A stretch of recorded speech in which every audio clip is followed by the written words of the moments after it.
Today, we've had a national tragedy. Two airplanes have crashed into the World Trade Center in an apparent terrorist attack on our country. America may lead the way in so many facets of global thinking, foreign policy, and what the latest really bad TV show idea is, but we're failing miserably at one very notable and impactful area of thinking: war. How to fight war in this century, and what elements of government and private business need to be involved. Welcome to MidPoint, retired U.S. Army General, serving with distinction in many roles, including Supreme Allied Commander of Europe of NATO for 3 years, Commander of Operation Allied Force in the Kosovo War, veteran of the Vietnam War, and now author of the new book, Don't Wait for the Next War, a strategy for American growth and global leadership. It is a pleasure to speak with General Wesley Clark. General, thank you so much for joining us today. Thank you. Happy to be with you. General, we led off with a soundbite from President Bush discussing what had happened in the early moments of 9/11. In your book, and I think many people would agree with you on this, we have not been a unified nation since that moment. It brought us together in a very unique way. Why then, since that day, have we been unable to learn the lessons of the past, put the lessons that we could learn and maybe push them forward into the future to learn how to wage war in a different and maybe more efficient manner? Well, I think the most important thing is how to strengthen America so you don't have to wage war. The problem is America only comes together for war. The rest of the time we just rip at each other and tear each other to pieces. So on 9/11, as that clip from President Bush indicated, we were attacked. We came together, and what did we do? We immediately launched 2 wars, one into Afghanistan, and then within 30 months, an attack into Iraq.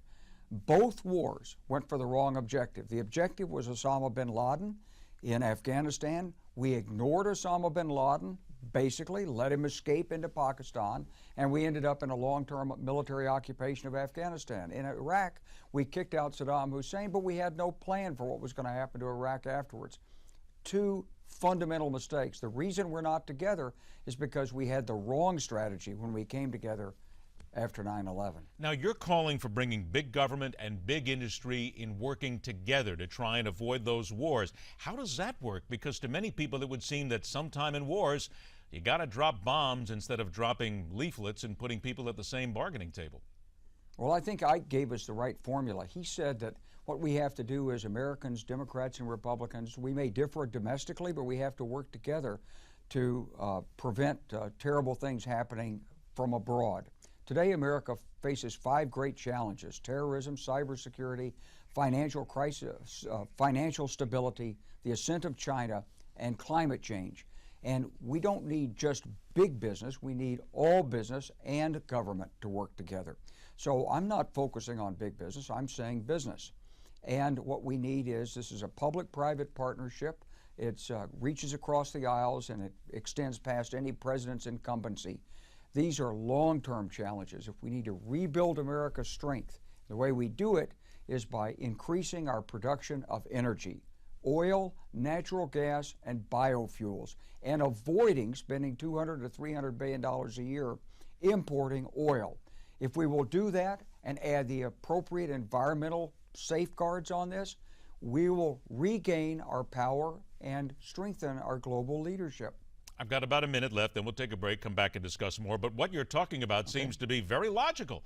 So then why is it that we can't be smart enough, or our administrations, our leaders aren't smart enough to understand this and use what you've just discussed to at least get us to a point where we don't have to look at dropping bombs and billions every 10 years?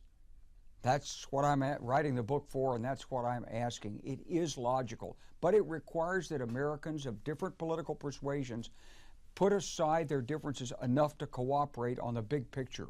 We did this during the Cold War. At the end of the Cold War, there wasn't an existential threat to America, and so we just went our own ways. And what we have to do now is we've got to recognize these 5 long-term challenges. If we don't come together as a nation, we won't recognize the world in 30 years. It won't be the world that America feels safe in. Are Republicans or Democrats the biggest impediment to getting this done? Well, I think it's not just people with party labels. I think there are a lot of factors in this. We've made a lot of people angry because the growth in America since the last 30 years, it hasn't been distributed fairly. So people in the middle and the bottom of the wage scale, they haven't gotten any raises. All the money's going to the top 5% or 1%. So that's part of what the anger is in American politics. But we have to grow the economy. This is what Ike said.